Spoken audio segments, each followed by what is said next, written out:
కానీ నువ్వు సాగర్తో మాట్లాడడం మానేయాలి అమృత. ఇన్ని రోజులు మీ రిలేషన్షిప్ వేరు, ఇప్పుడు వేరు. నేను నిన్ను పెళ్లి చేసుకుంటున్నాను తెలిసి కూడా వాడిలా బిహేవ్ చేయడం తప్పు.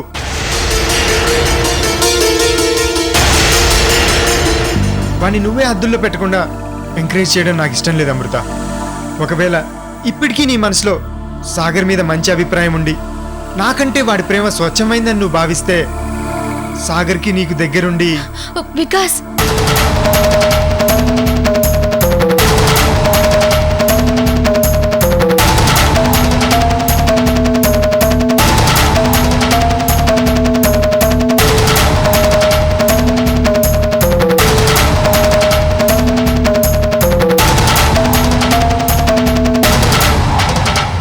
వద్దు వికాస్, ఇంతటితో ఆపో. చాలు. నువ్వు ఎంత మదన పడుతున్నావో నాకు అర్థమైంది. అమృత, నువ్వు నెగిటివ్గా ఆలోచించకు, నా పొజిషన్లో ఉండి ఆలోచించు.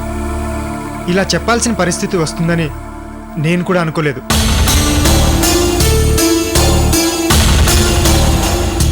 నేను బెంగళూరు వెళ్తున్నప్పుడు నువ్వు నా బట్టలు బ్యాగ్లో సర్దుతుంటే చూశాను.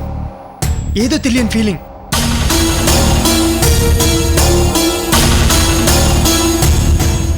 నువ్వు నా షర్టు గుండీలు పెడుతుంటే ఆలోచించాను. ఏదో తెలియని ఫీలింగ్. నేను నిన్ను పెళ్లి చేసుకుంటానని బొట్టు పెట్టిన క్షణం నుంచి నువ్వు నాతోనే ఉన్నావు, నాతోనే తిరుగుతున్నావు, నాకు ఇష్టం వచ్చినట్టుగానే మాట్లాడుతున్నావు. నీ స్టైలు, నీ డ్రెస్సు అన్నీ నా కోసమే మార్చుకున్నావు. నా కోసం మా అమ్మ నాన్నలు కూడా అప్రూపంగా చూసుకుంటున్నావు. టోటల్గా నేను నీ కోసమేనని ఇక్కడ ఫీల్ అయ్యేటట్టు చేసావు.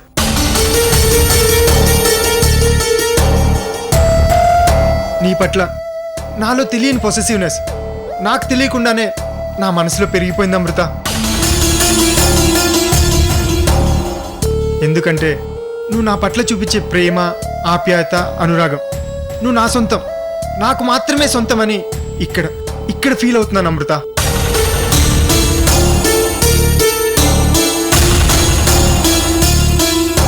నువ్వంటే ప్రాణం. నువ్వు లేకపోతే బ్రతకలేను. చచ్చిపోతాను అమృత, చచ్చిపోతాను.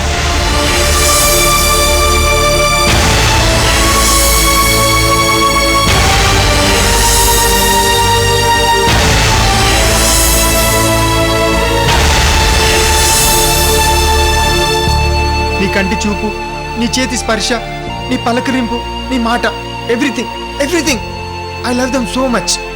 అవి నాకు కావాలి, నాకే కావాలి, నాకే సొంతం కావాలి.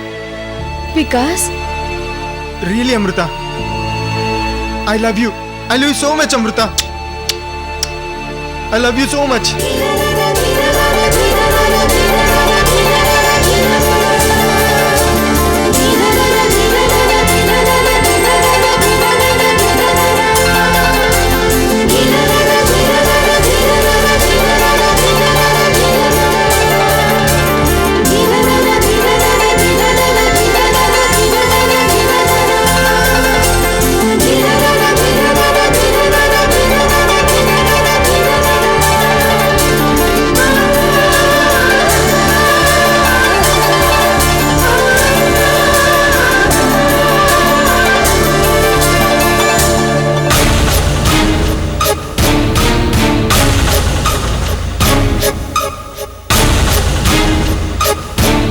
దుర్మార్గుడా, ఎంత గొప్పగా నటిస్తున్నావురా.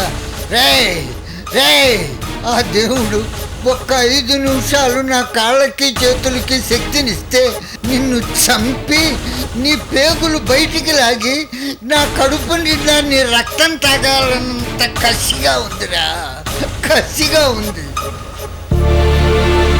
సారీ అమృత, ఎమోషన్లో నేనేం మాట్లాడానో నాకే తెలియదు. సారీ, బట్ నేను ఎప్పుడు ఇలా మాట్లాడలేదు. ఎందుకో ఇవాళ నేను బర్స్ట్ అయిపోయాను. Sorry, I'm really sorry.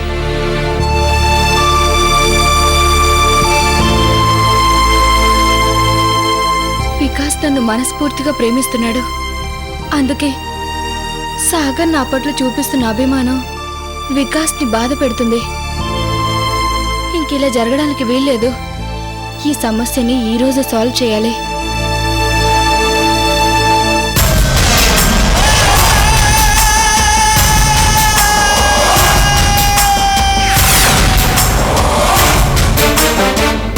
నిజమే, మా నాన్న శంకర్రావు చెప్పినట్టు నేను మామూలుని కాదు, మాయగాణ్ణి. లేకపోతే 100 కోట్ల కోసం ఇంత ఎమోషనల్గా నటించాల్సి వస్తుందని నేను అస్సలు అనుకోలేదు.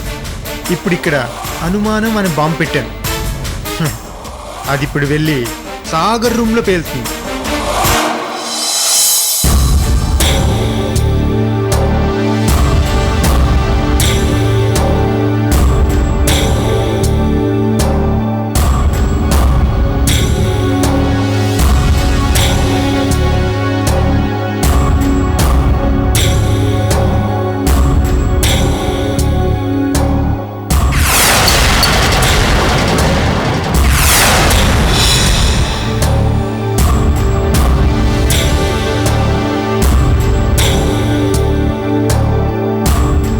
నేను ఇంత సీరియస్గా చెప్తున్నా వికాస్ తెలుగ్గా తీసుకుంటున్నాడు ఎందుకు?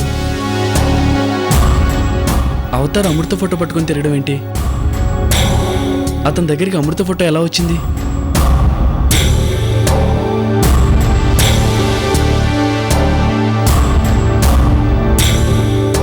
నాకు తెలిసి అమృతకి బయట నుంచి ఎవరితోటి శత్రుత్వం లేదు. తనకేదైనా హాని జరిగే అవకాశం ఉంటే దానికి కారణం వికాస్.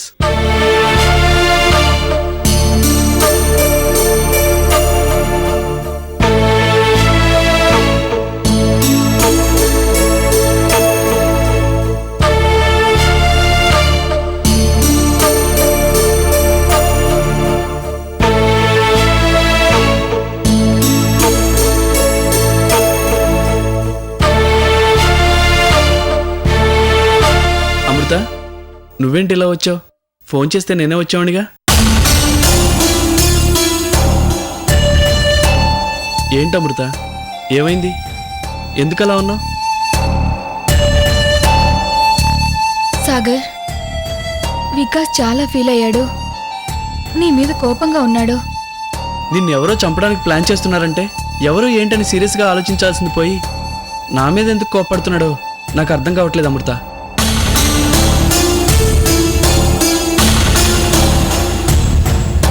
ఎవడో పని పాట లేకుండా ఆడపిల్ల ఫోటో పట్టుకొని రోడ్లపైన ఎందుకు తిరుగుతాడు? పైగా వాడు మీ నాన్న గురించి అడుగుతున్నాడు. ఇదంతా చూస్తుంటే నీకేదో హాని జరగబోతుందన్న విషయం మాత్రం నాకు అర్థమైంది. ఎవరు ఏంటి అనేది వాళ్ళు పట్టించుకోకపోయినా నేను మాత్రం వదలను. అసలు వాడు నీ ఫోటో పట్టుకొని ఎందుకు తిరుగుతున్నాడు? ఇవన్నీ నేను కనుక్కుంటాను. సాగర్, అవన్నీ నీకు అనవసరమైన విషయాలు, నువ్వు పట్టించుకోకు. అదేంటి అమృత అలా మాట్లాడుతున్నావు? సాగర్, నేనంటే నీకు గౌరవం ఉందా? నేనంటే నీకు ప్రేమ కదా?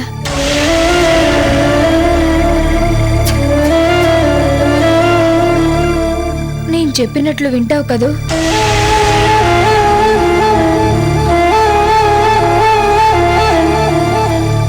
నేను సంతోషంగా ఉండాలని నువ్వు కోరుకుంటావు కదూ?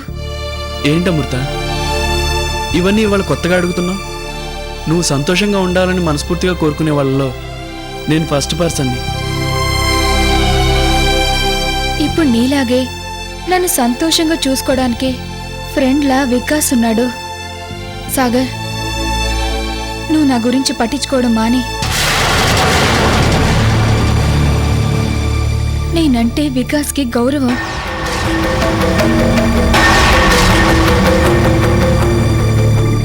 నేనంటే వికాస్కి పిచ్చి ప్రేమ.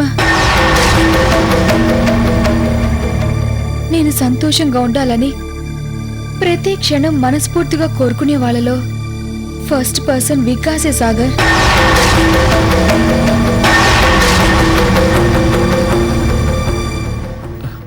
అఫ్ కోర్స్, రేపు పెళ్ళైతే నిన్ను బాగా చూసుకోవాల్సిన బాధ్యత వికాస్దే అమృత. సాగర్కి నేను చెప్పేది అర్థం కావట్లేదు. ఎలా చెప్పాలి?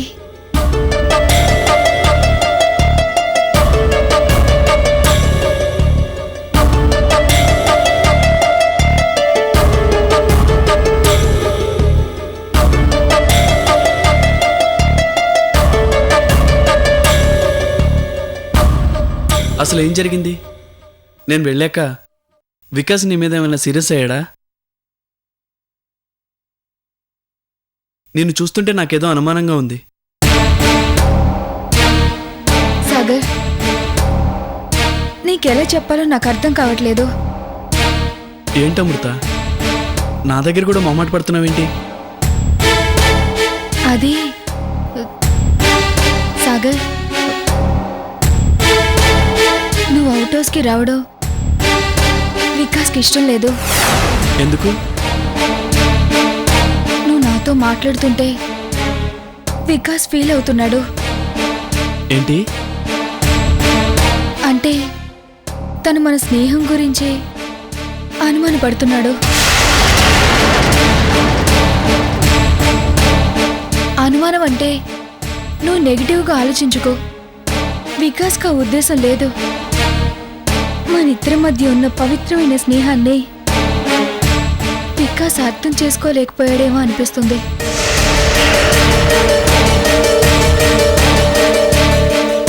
తన కాబోయే భార్య ఒంటరిగా ఉన్నప్పుడు ఇంకో వ్యక్తి వచ్చి క్లోజ్గా మాట్లాడితే ఎంత గొప్ప వ్యక్తి మనసైనా తల్లడిల్లిపోతుంది.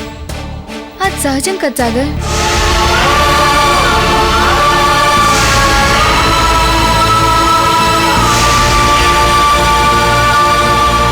నేను నీతో మాట్లాడితే వాడికి అలాంటి ఫీలింగ్ కలగడం ఏంటి? నాకేం అర్థం కావట్లేదు అమృత. సాగర్, ప్లీజ్, వికాస్ని నువ్వు అపార్థం చేసుకోవద్దు. అది కాదు అమృత, మన రిలేషన్షిప్ ఏంటో వాడికి క్లారిటీగా తెలిసి కూడా వాడు అలా ఫీల్ అవుతున్నాడంటే అన్బిలీవబుల్. సాగర్, అదే విషయం నేను కూడా ఆశ్చర్యపోయి అడిగాను. నువ్వు నన్ను మనస్ఫూర్తిగా ప్రేమించిన విషయం వికాస్కి తెలుసు. కానీ పరిస్థితుల వల్ల వికాస్ నన్ను పెళ్లి చేసుకుంటున్నాడు. నువ్వు నన్ను ప్రేమించిన విషయం వికాస్ మనసులో చాలా స్ట్రాంగ్గా ఉంది. ఇప్పుడు నువ్వు నాతో మాట్లాడడం, క్లోజ్గా మూవ్ అవడం వికాస్కి నచ్చడం లేదు సాగర్. అదే విషయం నాతో చెప్పి తను చాలా బాధపడుతున్నాడు. అదేంటమృత, నువ్వు వాడికి సర్ది చెప్పాల్సింది. సాగర్, వికాస్ ఆలోచించింది కరెక్టే. అంటే నువ్వు కూడా? నేను కూడా అదే ఫీల్ అవుతున్నాను సాగర్. నువ్వు నాతో క్లోజ్గా ఉండడం, క్లోజ్గా మాట్లాడడం నాకు ఇష్టం లేదు సాగర్. ఈ మాట నీ స్నేహితురాలుగా చెప్పట్లేదు, సగటు ఆడపిల్లగా ఆలోచించి చెప్తున్నాను. ఏ ఆడపిల్లకైనా పెళ్ళైతే భర్తే సర్వస్వం సాగర్. భర్త మనసుకు అనుగుణంగా, భర్త చెప్పినట్టుగా, భర్త కోరుకున్నట్టుగా ఉండడానికి ప్రయత్నిస్తుంది. భర్త మనసులో ఏముందో తెలుసుకొని తనని సంతోష పెట్టాలనుకుంటుంది. నేను కూడా అదే చేస్తున్నాను సాగర్. కాబోయే భర్తగా వికాస్ నా విషయంలో ఎంతో శ్రద్ధ తీసుకుంటున్నాడు. అది నాకు తెలుసు. మన స్నేహం కొద్దీ నువ్వు నా విషయంలో కలవ చేసుకోవడం వికాస్కి ఇబ్బందిగా ఉంది. ఒకవైపు అపార్థాలతో కష్టాలు పాలైన నా జీవితాన్ని నువ్వు మంచి దారిలోకి నడిపించావు. మరోవైపు తను చేసిన తప్పును తెలుసుకొని వికాస్ నాకు జీవితాన్ని ఇస్తున్నాడు. మీరిద్దరూ అంటే నాకు గౌరవమే. కానీ ఆడపిల్లగా భర్త మాటనే గౌరవించాలి. ఇప్పుడు వికాస్ మనసులో నీ పట్ల నెగిటివ్ ఫీలింగ్ వచ్చింది. అలాంటప్పుడు నువ్వు దూరంగా ఉండడమే మంచిది సాగర్. అంటే నేను నీకు దూరంగా ఉండాలా? అవును, నాతో ఎక్కువగా మాట్లాడుకో. లిమిట్స్లో ఉండడానికి ప్రయత్నించు. అవసరం అయితే తప్ప అవుట్ హౌస్కి కానీ వికాస్ ఇంటికి కానీ రావద్దు.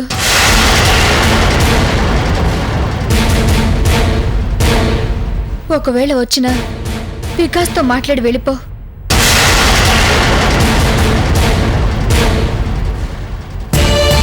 నా గురించి నువ్వు ఎక్కువగా ఆలోచిస్తున్నావు. అది నాకు సంతోషమే. కానీ అది వికాస్కి ఇష్టం లేదు సాగర్. నిన్నటిదాకా తాతయ్య బలవంతం మీద వికాస్ నన్ను పెళ్లి చేసుకుంటున్నాడు అనుకున్నాను. కానీ వికాస్ నన్ను మనస్ఫూర్తిగా ప్రేమిస్తున్నాడని ఈరోజు తెలుసుకున్నాను. ఆ ప్రేమని జీవితాంతం నిలుపుకోవాలని ఓ ఆడపిల్లగా ఆశపడుతున్నాను సాగర్. నేను ఇలా చెప్పడం నీ మనసుకి బాధ కలిగించుండొచ్చు. అసలు నీతో ఇలా మాట్లాడాల్సిన రోజు వస్తుందని నేను అనుకోలేదు సాగర్. ఒంటరిగా కష్టాల్లో ఉన్నప్పుడు తోడు నీడగా నిలిచి నాకు పునర్జన్మనిచ్చిన స్నేహితుడు ఒకవైపు. ఇక ఈ రోజు నుంచి నీకు ఎలాంటి కష్టాలు ఉండవు, నిన్ను పెళ్లి చేసుకుని నీకు జీవితాంతం తోడుగా ఉంటానని పెళ్లి చేసుకోబోయేవాడు ఒకవైపు.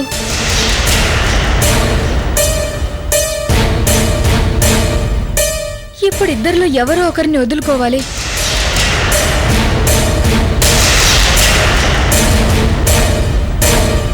అర్థమైంది అమృత.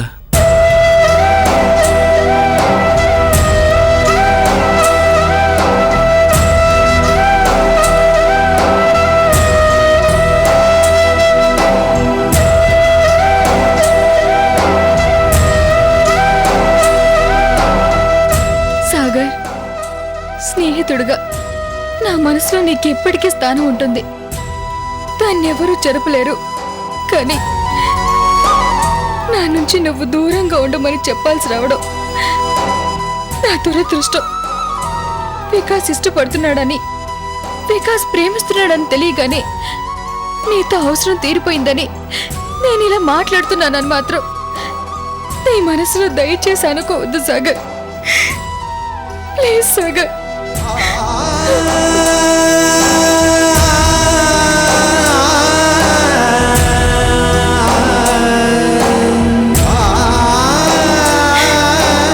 నన్ను అర్థం చేసుకో సాగర్, నన్ను అర్థం చేసుకో.